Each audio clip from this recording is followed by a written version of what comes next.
Welcome back to Broads League Heroes, where we're bringing you back to Wings of Liberty. This was sent in 2017, but we're playing like it's 2010. And we're on Condemned Ridge. Let's introduce our players. In the bottom left, in the red, moving his SCV and then thinking better of it, BB. And in the top left, the blue Zerg, Carcosa. Alright. And this is, it seems to be a 4-player map. I don't actually remember this map. Maybe I'll get some flashbacks as time goes on. But remember, in Wings of Liberty, we don't have things, silly things like starting with enough workers for the game to begin in the first 4 minutes. Liberators, Reapers, Oracles, Mothership Cores. I guess for Zerg, you Queens. Well, actually, Queens are just bigger. They still exist. But anyways, so we'll have to see a very quick drone scout coming out of Carcosa, and behind it, a spawning pool. BB going for the pseudo wall, but doesn't want to get too much in the way of the view.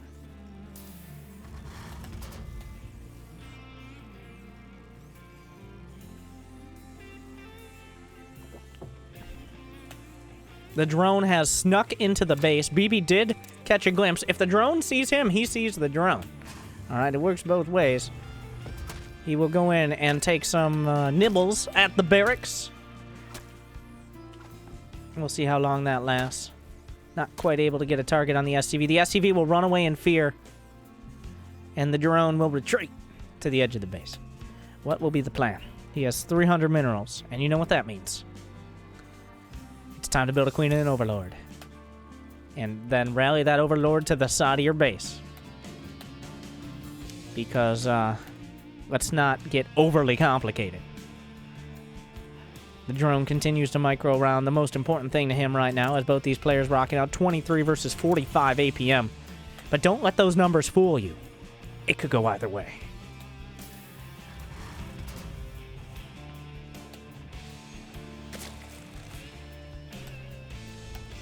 Alright, I guess we're going to almost to the watchtower.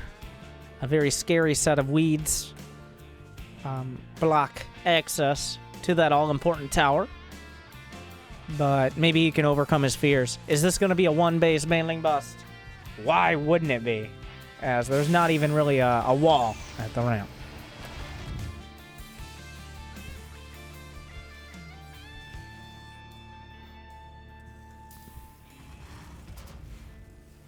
Alright.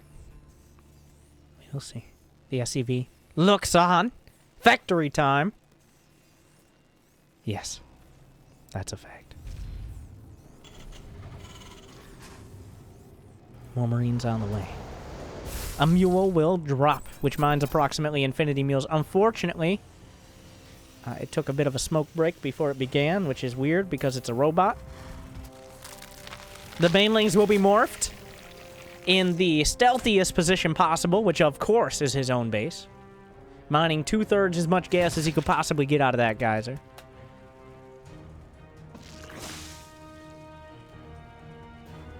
And then it's time to expand, because you know what's the best transition after morphing some banelings and sacrificing your economy early on? Taking an expansion. On the other side, the same thing is happening. BB at 23 supply. Carcosa at 28.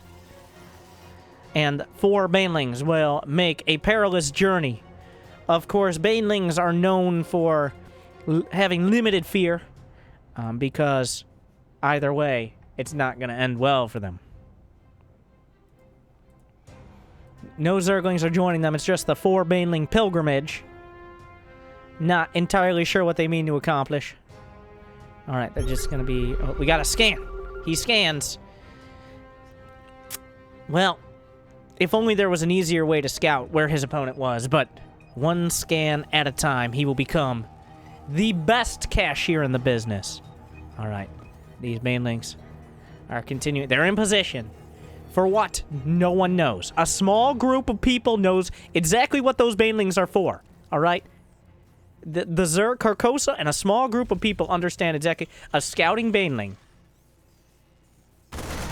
Despite the negative Terran Kofefe, it looks like he's scouted. Yes, it's time to move up that ramp. He's retreating, though.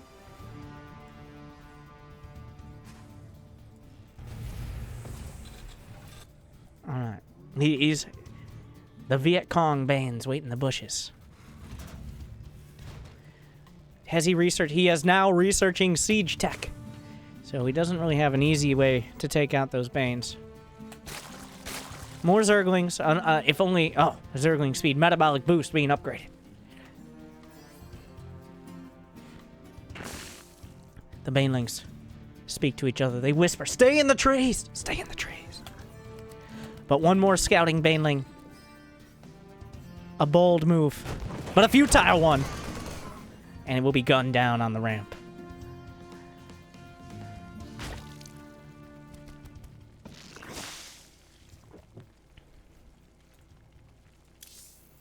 Alright. A Banshee is on the way. The bunker in position as well. 2 spine crawlers. Neither player really... BB, technically, if we go to the BB cam... Research complete. Well, I don't think he would see that, but he has scouted one location. Instead, he's comfortable with his Marines and his tanks and his bunker and his expansion. He's got everything he wants, and he knows how to get it. Wait. I mean...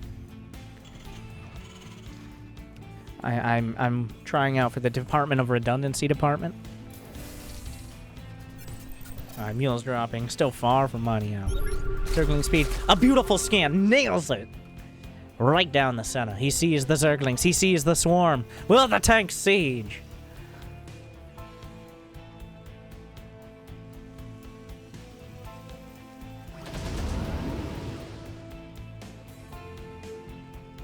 And the tank siege! Just in time. The Zerglings almost made their way. Thank you. And the possibly a futile attack. He right-clicks up the ramp.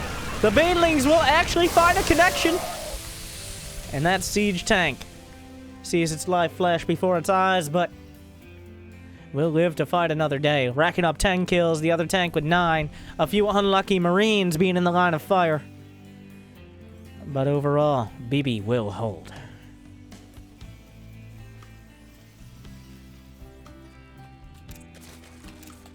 What is the transition? More drones on the way. That's going to bring him up to 28 with 8 more in the mail. A lair has begun. +1 melee attack as well.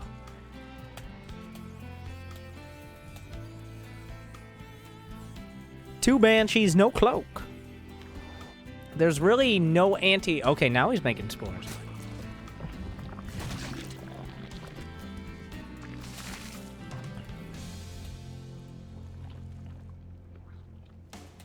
$18 more Zerglings. He's going to continue down this road. It's been a treacherous one so far. But he's gone too far. There are no other options. The creep spread will begin. He's expanding. He's got lair tech. Is it time for the Spire? Remember, there are no swarm hosts. There's no lurkers. There's no ravagers. There's 2 overseers. And a Spire. There it is. Taken to the skies. Muta Ling Bane, the classic strategy against Marine tank.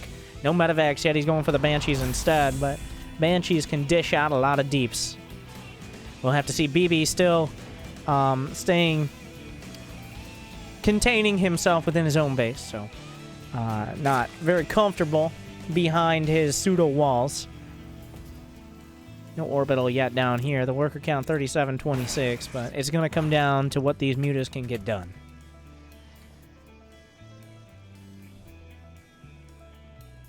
Two more Zerglings. What is your plan? Overlord speed is on the way. They're gonna just chill there. Okay.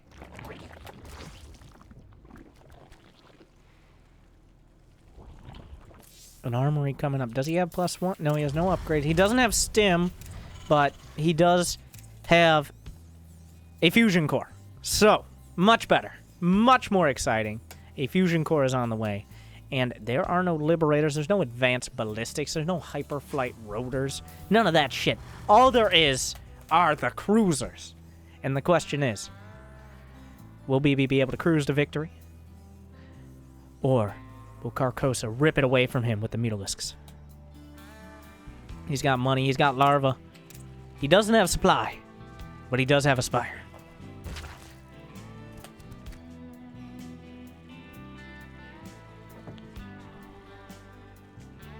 And a third base being taken.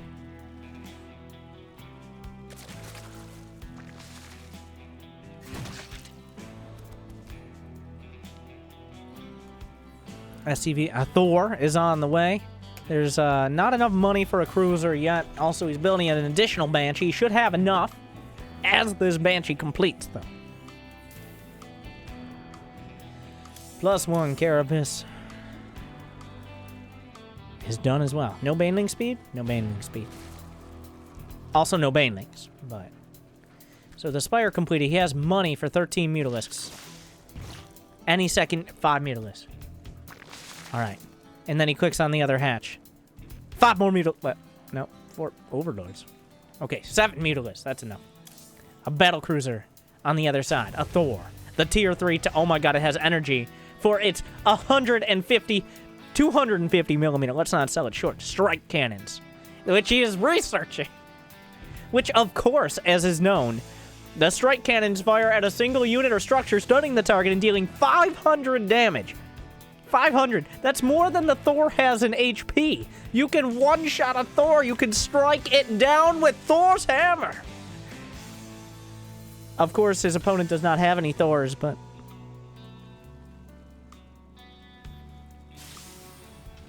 What is Carcosa looking to do? He's got money in the bank. He's got mutas in the air. There's a scan. He sees the Zerglings.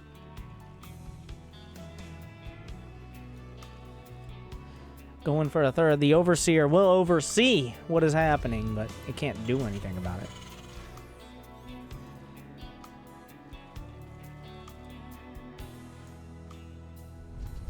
Wow, the Banshee division. That's 6 Banshees. Of course, Banshees, especially without Cloak, not known for their effectiveness against Mutalisks. But we will have to see what he's able to get done. Oh my god, they're so slow. Alright, they're primed. A pre-flight check for everybody, and maybe it's time to do some damage.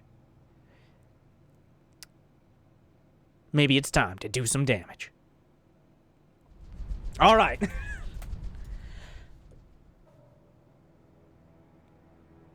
Maybe it's time to do some damage. And then he realizes he doesn't have Cloak and comes back home. Alright. More depots on the way. Okay, he starts Cloak and then decides he doesn't really care and attacks with the Banshees anyways. Alright. Going in towards the front. This is plenty enough to kill a Spore. He flew over a Creep Tumor. There are now... Where's the units? 22 Mutalisks. And he's getting +1 flyer. The Banshee's headed right into the mouth of the Zerg. If only the Mutas would respond. He's taken down the Banelings. He's doing it. He's actually target firing them. But here come the Mutas, unfortunately. If only there was an ability which was able to hide him from sight and save. He sacrifices 2 Banshees for the greater good. Unfortunately, the other Banshees aren't really getting with the program. The Mutas are hot on their tail, but also don't really... and they will escape. Alright, that had literally a lot of twists and turns there, but at the end, 2 Banshees will make it home. A second battlecruiser is in production.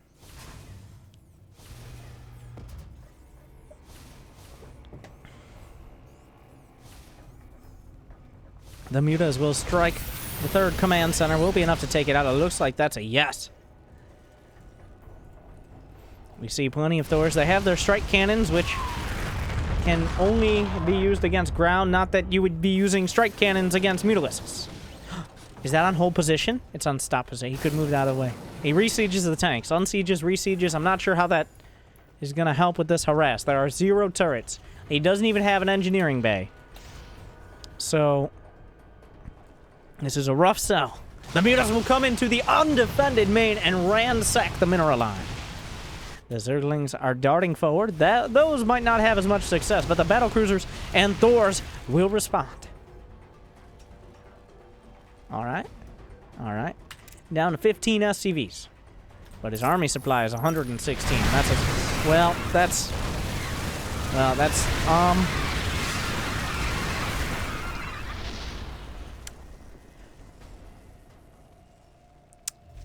The Mutalisk coming back into the main. As Carcosa focuses on the important things. The engineering bay will be canceled. The orbital is under fire, but the Thors are coming back to respond.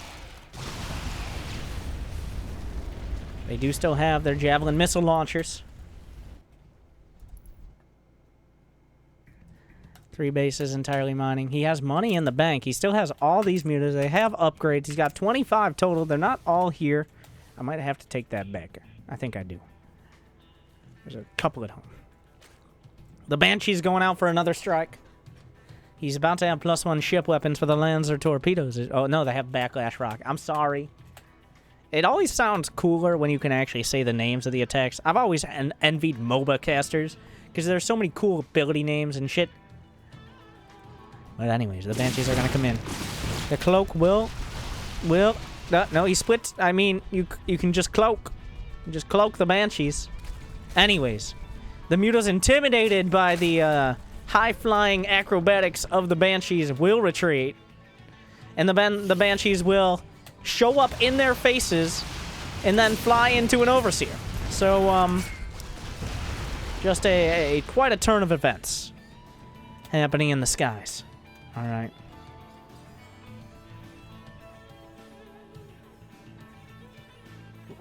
If these mutas move in, a single Banshee will survive. Deep into the red. Will it be able to pick up the first Banshee kill? No. 15 more Overseers gonna make sure he can see everything. That... Well... More mutas on the other side.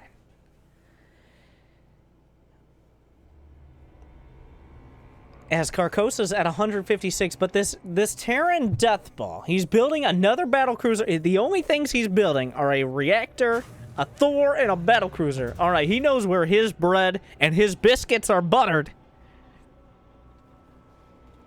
And it's battlecruisers and Thors. I mean, those are insanely powerful units. They're gonna kill mutas. All he has to do is find his way from one side to the other. BB's had trouble with that so far.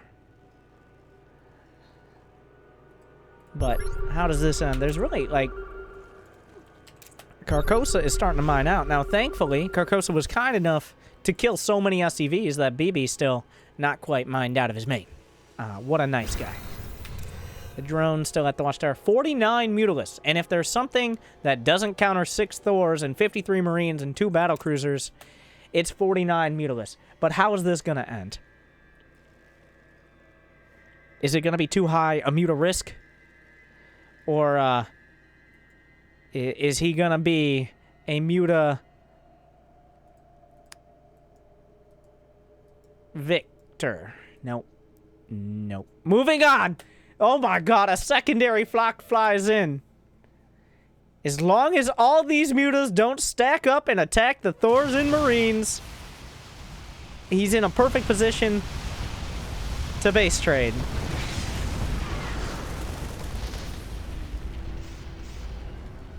Oh yeah, I'm gonna steal that one. Is it gonna be too high a muta risk, or is he gonna mutilate his opponent? More mutas are coming in. The Thors watch idly by, fire their missiles, but won't quite connect. Still, the army supply is actually in favor of BB. The select all army hockey seeing a lot of usage.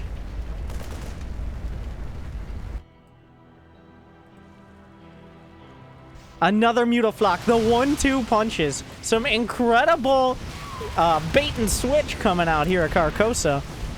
The javelin missile's not quite connecting out of the Thors. All he needs to, if he just left 4 Thors in the main and 3 at the Nat, or vice versa.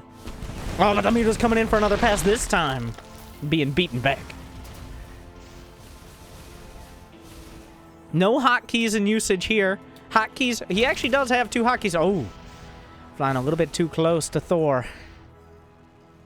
Carcosa has no other tech. He has a spawning pool. He has a baneling nest, and he has a spire. That is it. No hydras, no ultras, no baneling speed even. This is it. He has mutalisks. And that is his entire plan.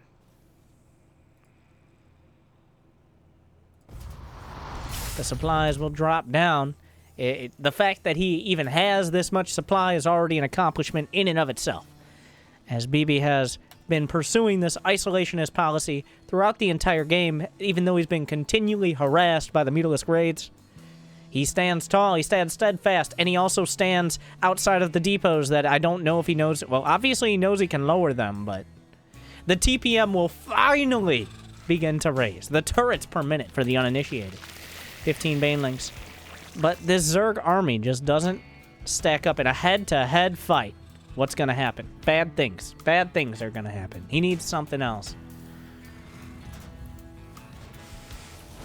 Some shots coming out. The mutas will stack up.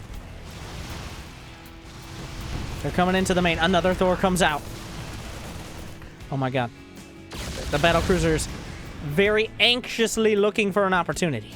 They have a +1 attack. Here come some Lings and some Banes. The mutas are coming in, fighting the battlecruisers. Will the Banes be able to close the distance? Mutas on the side, more Thors on the deck, mutas on the right, mutas on the left, Lings in the front, and Banes on the deck. Are they going to be able to get through? They waddle their way forward into the Marines, but Thors are here and they hold strong. The battlecruisers are actually beating the Mutalisk back. There's just the flock in the main. There's money in the bank here for Carcosa. BB deciding instead of winning the fight, he wants to lose it gloriously. But he's baiting the Mutalisk into the Thors. He's defended so far, but at what cost? He's down to 5 SCVs. He has 0 income, but he still has 102 supply of angry motherfucking Terran rolling across the map. It's a literal base trade. He has no buildings. He has 5 SCVs, and they're all about to die to mutas. He's down to 4. All he has to do is kill the buildings. All Carcosa has to do is kill these buildings. A command center will evacuate under heavy fire, but the Mutalisks are coming. No, you can't fight those Thors. There is one wrong choice, and you are making it. If he comes home, he has enough money for 30 more mutas. Go track down that command center. Root out the cancer. But Carcosa is going to attempt to defend. And I don't know, Kev. 19 more mutas are the choice. The mutas go into the Thors. It's a murder. Every muta will die. The Spore's actually gonna take out the battlecruisers, so that's like a small win there. But Thor is here. This is happening. I'm not sure if not... And they're flying right into the missiles. No sense of self-preservation. That's a very optimistic baneling morph. It almost looks like it's gonna happen. No, they get targeted. All he had to do was take out the building. Oh my gosh! It pops! He still has money. He could still do it. No! Banelings do not counter Thors. Banelings counter Thors like... What's... Oh, I was about to say something really bad. Like, no, don't make a Bill Cosby joke. Don't make a Bill Cosby joke. Just come up with your own jokes. That's where I was going. But instead, I'm going to watch these Thors rip through all the buildings. There's going to be no production left. This base is going to go down. He still has 7 mutas.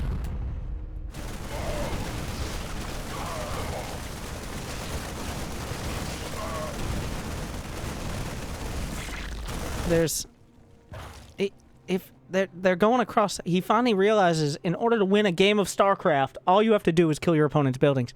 Of course, there are a lot of buildings still. He has a lot less mutas. And oh my god.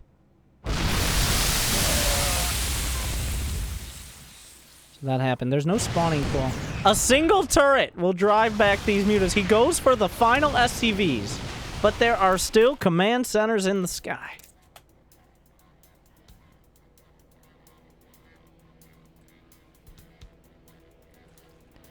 No spawning pool? Okay, no spawning pool. And also, he's taking more hatcheries, but hatcheries, all he has to do, you have to kill the buildings. Just kill the buildings. Alright, if you kill the buildings, he has nothing. The game is over. He's not killing the buildings.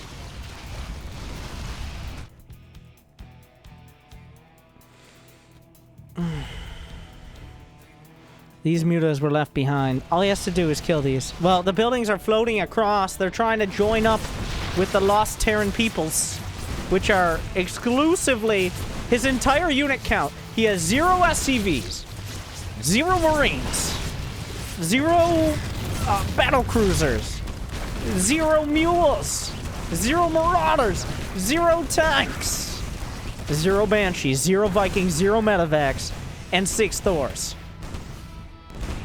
But that one turret is somehow holding all of this. He's going for the starport. We're in a base trade. Nobody knows why. The broodlings actually pose a real and present danger. A starport is going down.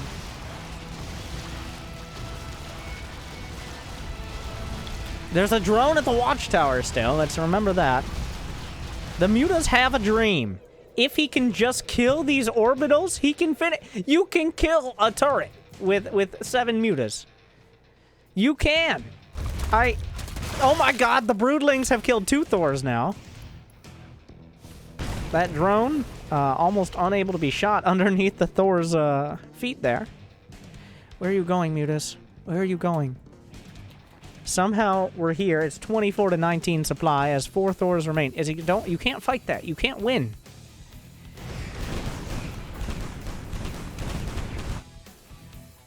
The muta's just suffering from a severe bout of indecision.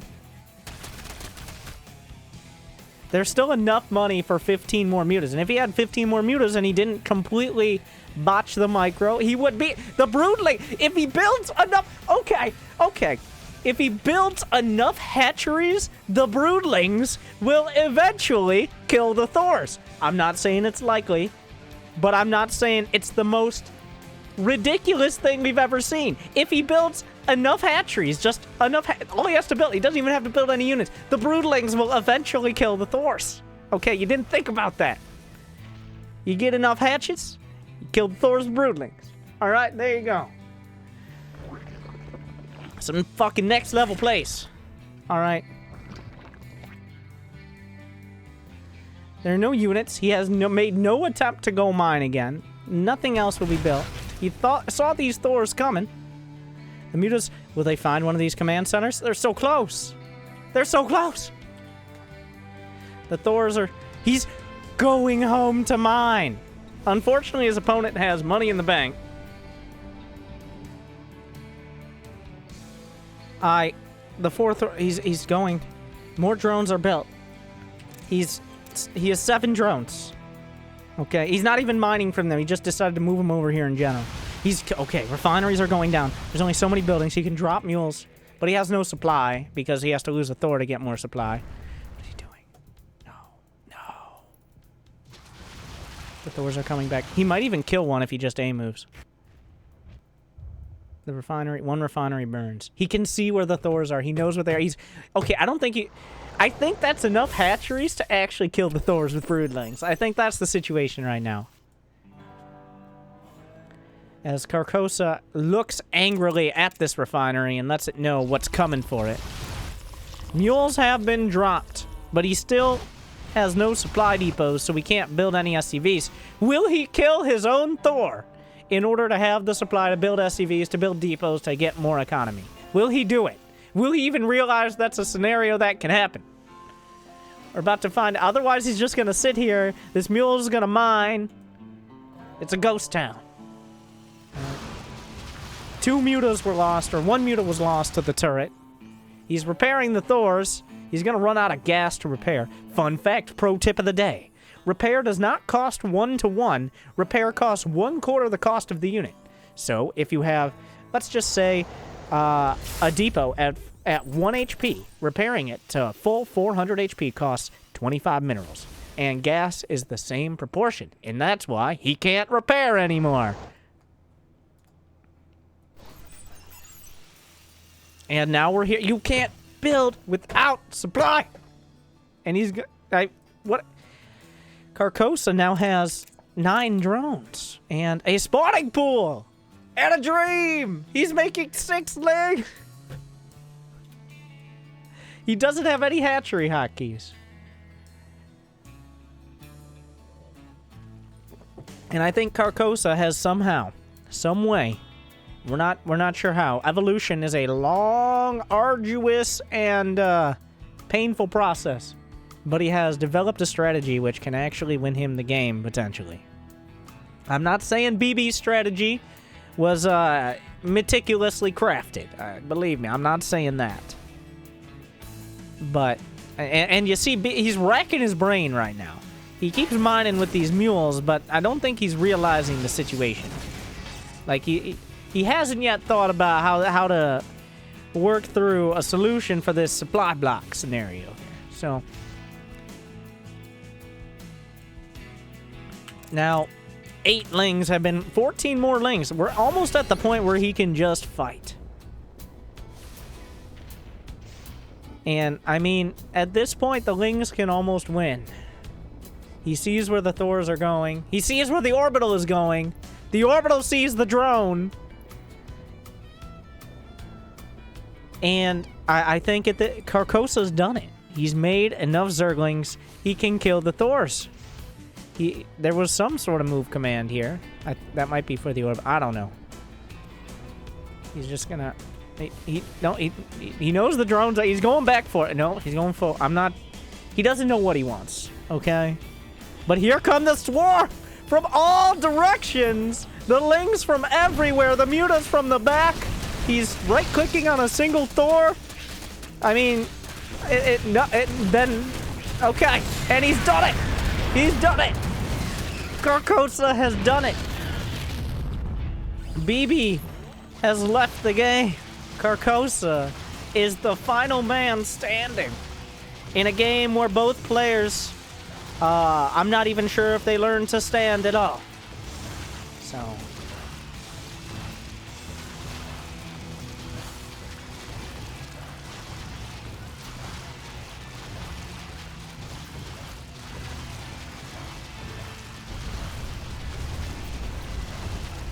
And he's still like, he let the replay keep going. I don't...